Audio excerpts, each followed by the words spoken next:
Good morning, campers. As you can see, I've got a busy highway behind me here. I just took my own life into my hands trying to cross this thing. Friday morning, rush hour traffic, flying by, leaving Daleville, heading south toward Parisburg. I estimate it's going to take me 6 days. So I should arrive there Wednesday. 96 miles. Then I'm taking a zero. A much needed zero. My pack is very heavy. I got a solid 7 days. I could probably even make it into 8 days with the amount of food I have. I gotta eat through my food. I couldn't even close my Ursack. One of the problems is I pack up my food into individual quart-sized freezer bags. So Monday food goes in a freezer bag, Tuesday's food goes in a freezer bag, and so on. That's just for my breakfast, lunch, and snacks. Dinners are in their own bags, separate from my daily organized bags, because the daily bag goes in here. So I have quick and easy access to my food while I'm hiking. I don't have to take the pack off and dig around through it and so on. So my pack's heavy. Also, I had a little snafu. I was tightening up the mesh panel on my backpack and the strap broke. The mesh panel's seen better days. It has a hole in it. It's kind of fraying on one edge. And then when the strap broke, I was like, oh no. Now what do I do? Because that mesh panel is what rests against my back and allows airflow behind my back, or between the main body of the pack and that mesh panel. There's a gap there. And I made some modifications to it this morning. I adjusted that mesh panel. I cut the strap where it broke and kind of evened it up and singed it with a lighter. Got it through the buckle. Had to lower the mesh panel to make it work. It's not ideal. We're going to see how I do today, but it's a tough load to carry. I got 15.4 miles going to the Campbell shelter. Nice thing is there's a bear box or a bear cable there, which I'm going to need because my Ursack barely closes. In fact, it doesn't close right now. If the Campbell shelter is full or is unappealing for any reason, I do have another option that's right there. It's like down a different side trail. It's called the Pig Farm campsite. Apparently it used to be an old pig farm, but that has a lot of area for tenting apparently.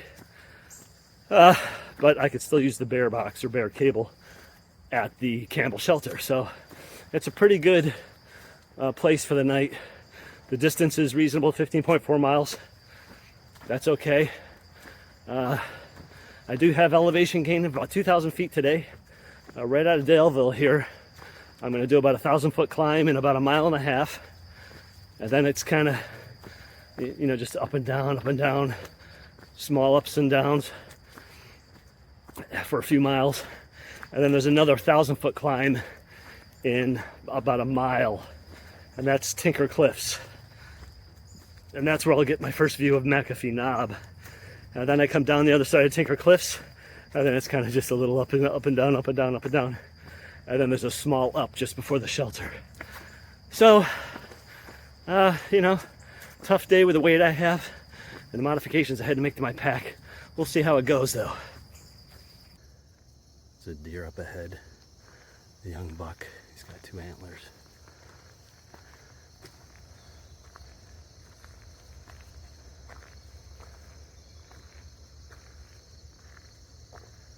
Hey buddy.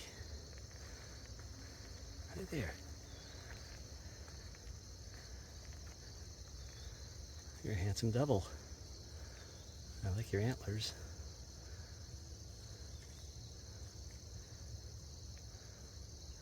Not afraid of me? You're not afraid of me? Wow. Not afraid of me? Hey buddy. Hey. It's okay, I'll stop.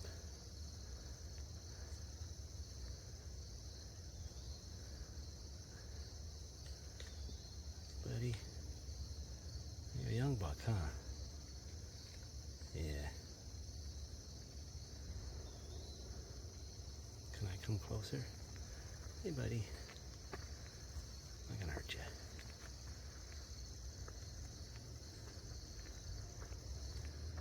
Hey, buddy. Okay. Hey. I gotta go. Hey, buddy. Good boy. Hi. Hi. I gotta go. I gotta walk by you, okay? It's okay.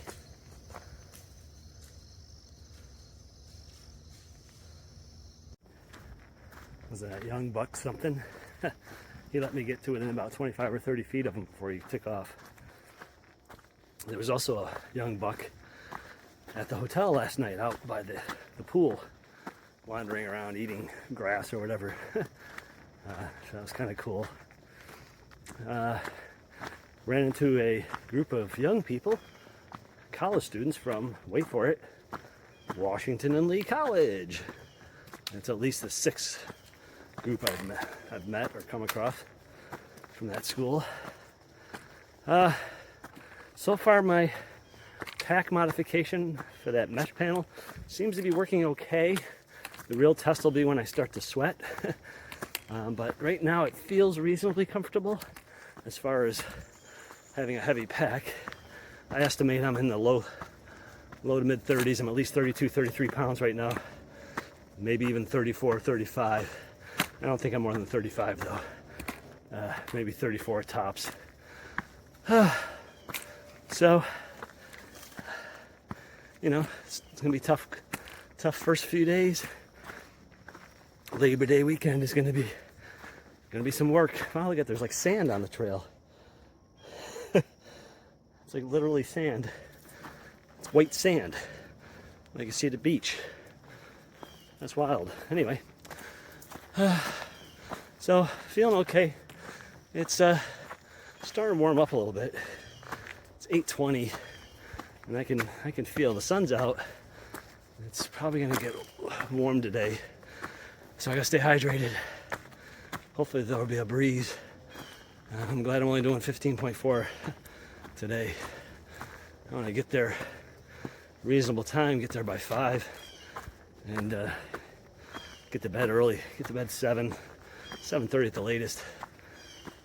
Got a bigger day tomorrow. I think it's 17.5 or 17.2, something like that. Okay, I got a climb coming up. Here I go. More sand on the trail. And I'm pretty high up. I've been climbing. I mean, you can see, well, you probably can't see through the trees, but I've climbed almost 1,000 feet. I'm guessing, I'm not a geologist, so I don't know for sure, but I'm guessing the sand is because this land used to be underwater before plate tectonics thrust it upward. I'm guessing that this was a lake bed or a seabed, and this soil is very sandy as a result, because it used to be, you know, a sandy bed of a lake or an ocean front, something. But now, through geological changes, the ground has been thrust up, and so now the sand is way up on the mountainside instead of down low. And I've got electrical lines up here, and I can hear them buzzing. You can probably hear it too.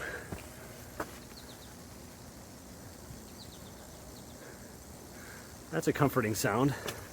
An electric sizzling sound as you're hiking underneath high voltage lines. Yikes. My goodness. I have to go right underneath that too. Wow.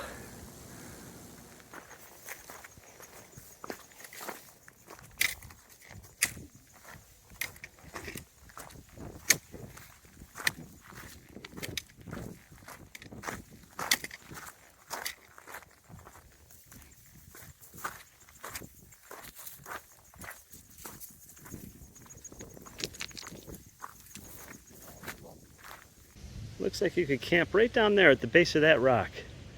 But I'm not sure that you'd want to with this thing looming over you all night. Well, 2 hours in, and I've covered 4 miles. And that included a standing break to have a snack and shoot some photos and videos and things. So I'm happy with that, 2 mile an hour pace. That will be about an 8-hour day of hiking if I maintain that pace. It also included a 1,000-foot climb up to this ridge line that I'm on now. So yeah, you know, I got a late start, 7:45, so that will put me right in around 4 o'clock getting to the shelter, but then I have some breaks to take still, including a sit-down break at the shelter that's between here and the shelter I'm camping at. So let's add another hour on. So we're looking at 5 o'clock probably get to the shelter, which is perfect. It's a good amount of time on the trail, and I don't have to push myself too hard because it's only 15.4 miles. And if I get in at 5, I'll be in bed certainly by 7:30 at the latest, possibly even 7, depending on how efficient I am and how quickly I do what I got to do. And one thing I have to do is reorganize my earth sack, because I'm not going to be able to get that thing closed if I don't really pack it more efficiently. So I'm thinking about how I'm going to do that, but I'll worry about it when I get to camp. I'm not going to deal with it until I get there. So, off to a good start, and it's beautiful weather. Sun's out, but there's a nice breeze up here on the ridgeline. It's not too humid, not too hot yet, so I'm not consuming a ton of water. Water sources are scarce on this stretch, but there's water at the shelter that I'm going to stop at for lunch. It's about the 9.5 mile mark, and then there's water at the shelter I'm staying at tonight, so I don't have any real big water concerns. I've got 2 liters with me. I'm just sipping at that as I go. So, shouldn't be a problem today. So I just passed 2 hikers going the other way. We crossed paths, and I heard them before I saw them, because one of them was blaring music, and I could hear them like a good 200 feet before I saw them. I was like, do I hear music? Is there someone camping near here or something? Nope.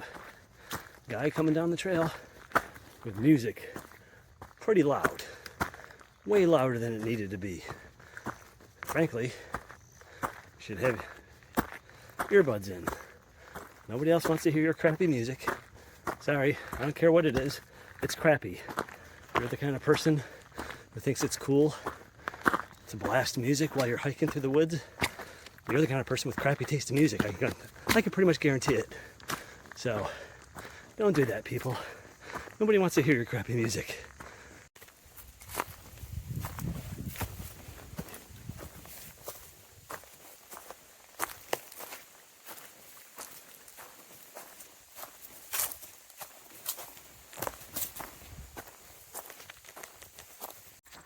So it is exactly 12 o'clock noon, and I am 1.1 miles from the shelter where I'm going to take my lunch break. So maybe 30 minutes tops. It's mostly downhill, a little bit of an uphill right before the shelter, but making pretty good progress on these trails. No one's come up behind me. I've passed people going the other way, including a guy who started in Springer, and he's only right here, you know, barely at the 1/3 mark. But he's going to stop at Harper's Ferry and call it quits, because he got injured early on and said, you know, he knows he can't finish now. And he doesn't like the cold, so he doesn't want to flip up to Maine and do Katahdin and then work his way back, because then he'd be, you know, in the wintertime. So I just realized that McAfee Knob is only 0.7 miles past where I was going to camp tonight. So theoretically I could push on at McAfee Knob and get pictures up there. I don't know if it's better to be there late in the day or early in the day. Because if I camp at the Campbell shelter, that's 0.7 miles. So I would get to McAfee Knob first thing in the morning. That might be nice. Or if I do it tonight, it makes for a longer day. I'd have to push on to the next shelter, which I think is Catawba. That's another 2.4 miles. That makes for a 17.8 mile day. It's a big day, especially because I got a late start. Otherwise, if I stick with my original plan, it's a 15.4 mile day today and a 17 mile day tomorrow. So, I don't know. I'm going to wait until I get to the shelter, and I'll have to make an executive decision at that point. The other thing to think about is it's Friday. So Friday evening, maybe people for the weekend will be coming up to enjoy the views because it's so nice out at McAfee Knob and it might be busy. Or maybe it'll be busy tomorrow morning. People will be coming up and camping in one of the shelters that are nearby tonight and then going up there in the morning for the views. So I don't know what to think. Hi, sweetie.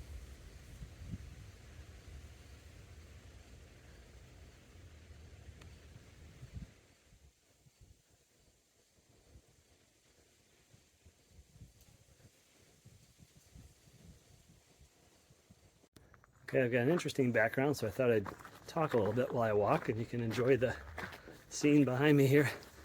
I'm 2.2 miles from the shelter where I had intended to stay tonight, and I think I'm going to stop there. The water's a bit of a walk, and there's a tent site that's a little bit farther down the trail. You can tent near the shelter, but it's not the best tenting, I guess. So, I don't know, we'll see. I'm kind of tired. 10:04. I should be there around 5. You know, let me get to bed probably by 7:30 because of the time it's going to take me to get the water. I met another hiker on the trail and he talked my ear off for like 20 minutes. And then I just got to the ledges and sat and had a snack and just relaxed and cooled off, let the sweat dry from my shirt. It was a beautiful view, and just needed a little moment there to kind of wind down here toward the end of the day. I hope there's not a lot of weekenders at the shelter.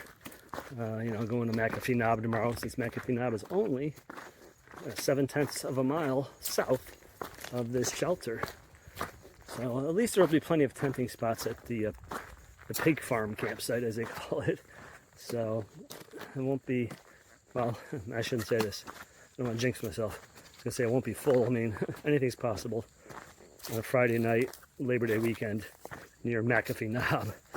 So if I get down there by 5, hopefully I'll beat the people who got to get out of work and go home and get their stuff and then come out.